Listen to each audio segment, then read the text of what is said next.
میرے نبی پاک صلی اللہ تعالیٰ علیہ وآلہ وسلم ارشاد فرماتے ہیں رب جب کسی قوم سے محبت کرتا ہے تو انہیں آزمائش میں مبتلا کر دیتا ہے.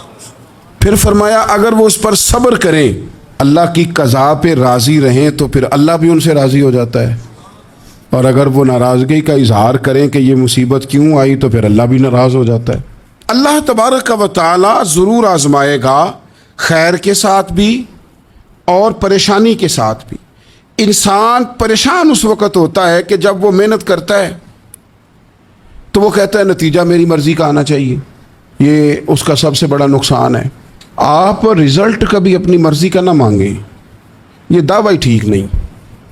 بہت سارے لوگوں کو جانتا ہوں جو کہتے ہیں میں بندہ بھی ٹھیک ہوں بھی دیانتدار، محنت بھی بڑی کرتا ہوں، توجہ بھی میری پوری ہے، پر پھر بھی معاملہ صحیح کیوں نہیں ہوتے؟ تو میں کہتا ہوں پہلی باتیں ساری ٹھیک تھیں، آخری والی غلط ہے.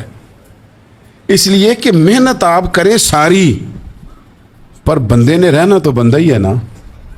ساری محنت کر کے آپ کبھی اس نقطے کو سمجھ جائیں نا کہ 950 سال نبیوں نے تبلیغ کی، ہزار سال انبیاء نے تبلیغ کی، انبیاء نے، رب کے تربیت یافتہ لوگوں نے تبلیغ کی. 2 لوگوں نے کلمہ پڑھا، 4 لوگوں نے کلمہ پڑھا، لیکن میں آپ کو دیانتداری سے بتاتا ہوں کہ وہ کامیاب ہو کے گئے دنیا سے. انبیاء کامیاب ہوئے. کیوں؟ اس لیے کہ رب نے انہیں کہا تھا جا کے پیغام دینا ہے، یہ نہیں کہا تھا کہ بندوں کا بدلنا بھی ضروری ہے. ہمارے بچے پتہ کیا کرتے ہیں؟ وہ فٹافٹ نہ پریشان ہو جاتے ہیں. نبیوں کے ذمہ تبلیغ کرنا ہے، یہ ان کا ذمہ نہیں کہ لوگ ضرور ہی کلمہ پڑھیں. ہدایت تو رب کریم کے دستے قدرت میں. انبیاء خلوص سے، للہیت سے جد و جہد کرتے رہے، لیکن انہوں نے یہ نہیں کہا کہ مالک اتنی محنت کی ہے بندے ٹھیک نہیں ہوتے، یہ نہیں کہا انہوں نے. اس لیے کہ جو ان کی ڈیوٹی تھی انہوں نے ڈیوٹی صحیح کی. ہم نے اپنی ڈیوٹی کرنی ہے. پریشان اس وقت ہوتے ہیں جب نتیجہ اپنی مرضی کا مانگتے ہیں. نتیجہ نہ اپنی مرضی کا مانگے، رزلٹ نہ اپنی مرضی کا مانگے. وہ جناب پیر صاحب میں فلانا وظیفہ بھی پڑھتا ہوں، فلانا وظیفہ بھی پڑھتا ہوں، فلانا وظیفہ بھی پڑھتا ہوں، دل نہیں صاف ہوتا. تو میں نے کہا یہ تو اللہ نہیں کر رہے ہیں. آپ ڈیوٹی کریں، آپ کام کریں جو آپ کے ذمے لگایا گیا ہے، اس میں وہ قضا نہ کریں آپ.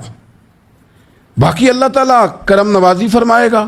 دیکھیں ایک بادشاہ تھا، اس کی سلطنت میں نا وہ قوم بنانا چاہتا تھا. ہمارے بادشاہ، ہمارے حکمران قومیں نہیں بناتے، لوگوں کو اپنے حق میں قائل کرتے ہیں. اس لیے کبھی بھی ہمارے ملک میں قومی سوچیں عام نہیں کی جاتی، ذاتی سوچیں عام کی جاتی ہیں. ملی باتیں نہیں کی جاتی، ذاتی باتیں کی جاتی ہیں.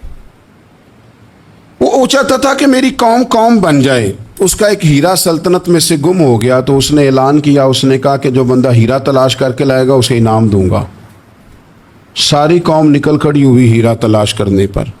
ادھر بھی لوگ گئے، ادھر بھی لوگ گئے، خشکیوں میں، دریاؤں میں، جہاں جہاں جس کی پہنچ تھی، جنگلوں میں، وادیوں میں، گھروں میں، بستیوں میں لوگوں نے ڈھونڈا.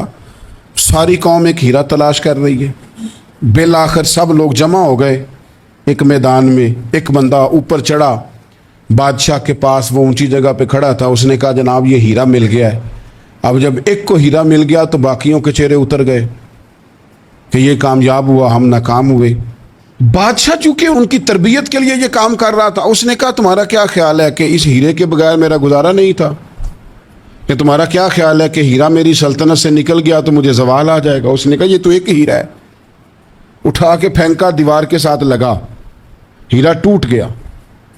اس نے لوگوں سے کہا تمہارے چہرے اترے ہوئے ہیں، میں تمہیں ایک بات سمجھانا چاہتا ہوں، ہیرا ایک ہی تھا، ایک ہی بندے کو ملنا تھا. میں نے انعام کا اعلان تو یہ کیا تھا نا کہ جو ہیرا ڈھونڈ کے لائے گا اسے انعام دوں گا، لیکن اب میں تمہیں بتاتا ہوں کہ میں تم سب کو انعام دوں گا. اس لیے کہ ہیرا ایک تھا، ملنا ایک کو ہی تھا، سب کو مل سکتا نہیں. لیکن انعام اس لیے سب کو دوں گا کہ ہیرا ڈھونڈنے پر انعام نہیں دے رہا، میں کوشش کرنے پہ انعام دے رہا ہوں کہ تم نے کوشش تو کی، تم نکلے تو صحیح، جد و جہد تو کی. کچھ لوگ کہتے ہیں کہ ہمیں ہیرا مل بھی جائے. اور خدا کے بندے ہیرا ایک ہے. ہیرا ملنا کمال نہیں، محنت کرنا کمال ہے. چیف آف آرمی سٹاف 2 نہیں ہو سکتے، ایک ہی ہوگا. لیکن اب کو بندہ کہ میں نے پڑھنا ہی نہیں، بھرتی نہیں ہونا، فوج میں جانا ہی نہیں، تو یہ بات اس کی غلط ہے.